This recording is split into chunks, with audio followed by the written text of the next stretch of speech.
get a chance to talk to you after the game the other day. Could you go over that sequence of the inbounds pass and block? Yeah, I didn't see Ryan or CeCe open, so Wayne kept back to the ball, and he had his man held off, and when I threw as soon as I threw him the ball, the defender just threw him down.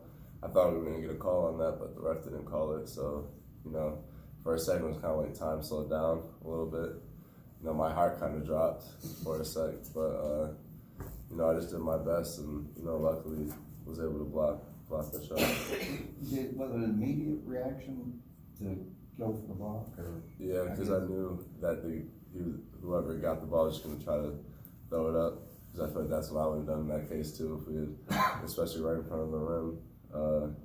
Yeah, as soon as I saw Wayne get thrown down, I just tried to get back in bounds and make a play as soon as I could. Is blocking with your left hand a natural thing, or do you? No, I don't think so. I think I just did it. Honestly, I think it just kind of happened. I don't even know. I think that's the only way I could have blocked it. I think. Jordan, do you think you got a little higher on that block just because you said your heart dropped a little bit? Like, were you like, oh my God, this could be the game, or this is the game? Yeah, I thought so. And then it would have been my fault for turning the ball over. So that's kind of what I was thinking when I threw it in and saw him get the ball. It was kind of like, dang, I really got to block this shot. As you guys walked off the floor, it looked like there was no celebration, just relief. Is that accurate? Or? Yeah, I think there was some relief, but I also think we were, kind of disappointed in ourselves. We worked and practiced on breaking the press and, handling pressure. And, down the stretch, we didn't do it again when we should have closed the game out. And I think that's more what it was. I think we all thought that we should have handled that situation better and not have let the game, got as close as it did towards them when we had a lead. You get this 3 in a row now that's been really close. You're getting kind of tired. Well, you'd like to see a blowout or something at this point? In this league, everybody's good, so it's gonna be like that sometimes. Obviously we'd like to just blow teams out, but it's not gonna happen every night, especially in the ACC. And, we know that. We just gotta be ready to play the best that we can play. How closely did you follow Syracuse, being from here from Buffalo? Very closely. My mom's from Syracuse.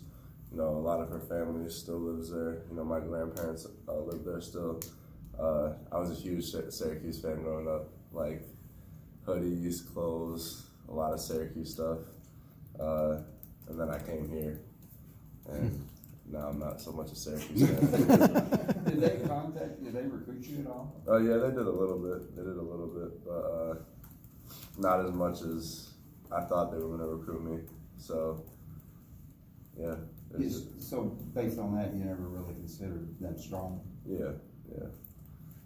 Is it safe to say that you'll be a little bit more up for this game, maybe?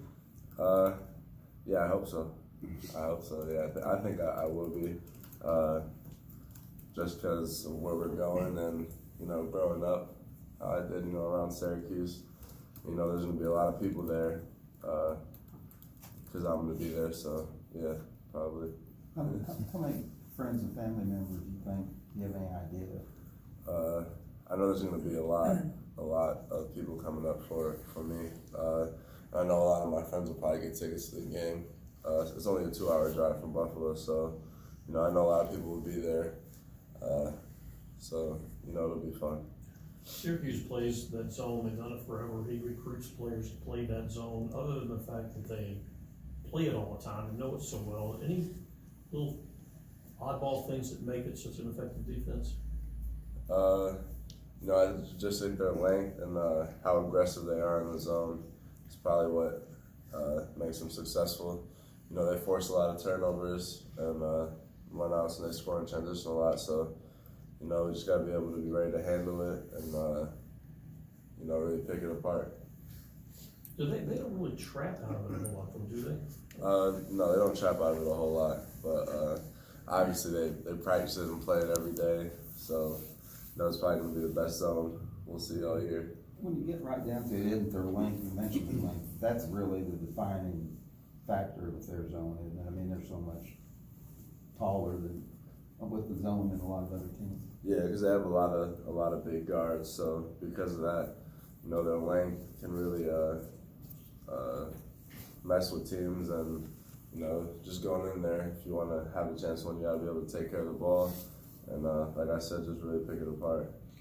Jordan, some shooters really look forward to playing against a 2-3 zone. Are you one of those kind of guys, and what do you need to do to be successful against that? Really just move the ball. I played last year. I didn't play too much against it, but you know, they play a really good 2-3 zone. So I'm not gonna say I'm excited to play against it. You know, we'll see how it works out. But yeah, it'll be fun regardless. You know, we just gotta move the ball and take open shots.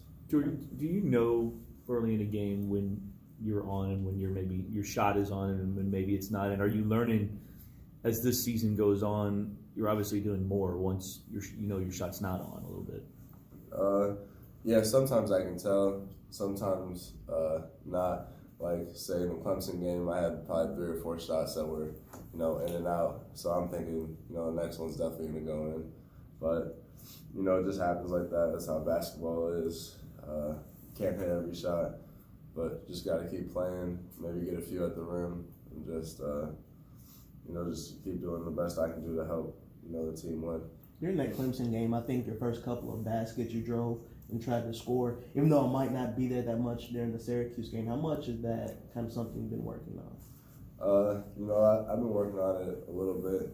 You know, I'll get in the gym and do some workouts with some of the GAs and just try to, you know, attack the rim, just focus on getting to the rim. Then I'll finish up with shooting. You know, it's really helped. And I think that's why I've been able to, you know, finish a little better. And, you know, seeing the ball go in early also always helps, so that's good. Last few weeks, you've been kind of fluctuating as a team between 4 and 5 seeds and projections. Do you pay attention to that, and how meaningful is it for the players to, you know, to be on the rise in that consideration? You know, it's definitely meaningful for us, but I don't think we pay too much attention to it right now. I think we're just worried about, you know, the next game and then the next game. We just have to finish out ACC play strong, and then I think we're going to worry about our seeding once it gets there. Our focus right now is probably just winning these games ahead of us. Jordan, you have nights like you did against Clemson where you struggle to get the ball to go in the basket. How much of that do you think is shot selection compared to just the ball actually falling in the basket for you? I think sometimes it can be shot selection, sometimes it's just not falling. I know the Clemson game, I probably had 2 or 3 shots that were bad. And then there were a few, like I said, that were just in and out. You know, it felt to me like they was going to go in and then just roll out at the last second.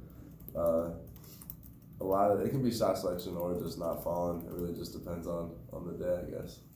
Syracuse has a big game coming up Saturday, and basically that's all the media up there talking about, playing Duke Saturday. Do you ever allow yourself to think that, well, you know, maybe they're not even going to be thinking about us? I think a lot of teams think that when it comes to us. You know, we were picked to finish 11th in the league, and I guess people still don't really have a lot of faith in what we can do. So, you know, we're just going to keep working and keep getting better, and, you know, hopefully finish out the season strong. How the players and the coaches have different views of this among themselves, but with the players, how much is that double bye a factor? I mean, do you like if you end up getting the double bye, is that a big deal to you guys? You know, that's our goal. If we can get it, that's what we want to do.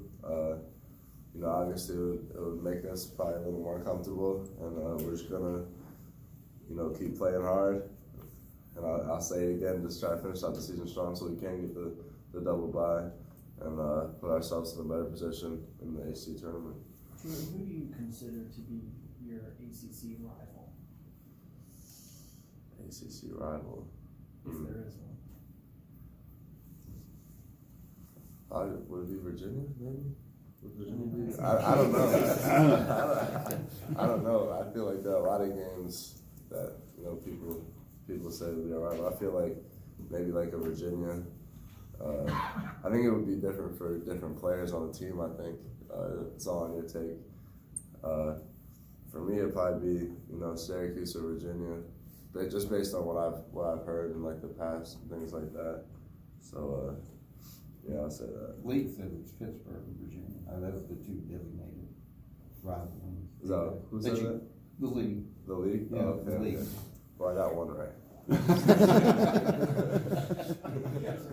Just one real quick. You guys are wearing the Harlem Renaissance jerseys on Saturday for Black History Month. Have you given any thought to kind of the guys who've come before you in this program, particularly the guys who broke the color barrier all those years ago? Yeah, it's definitely special. They, set, I don't know how to word it. Put a lot in place for us to, be here, be successful. So it's really just nice, be able to honor that, honor the people that came before us. It's really cool. The jerseys are really cool, and it's going to be a fun night.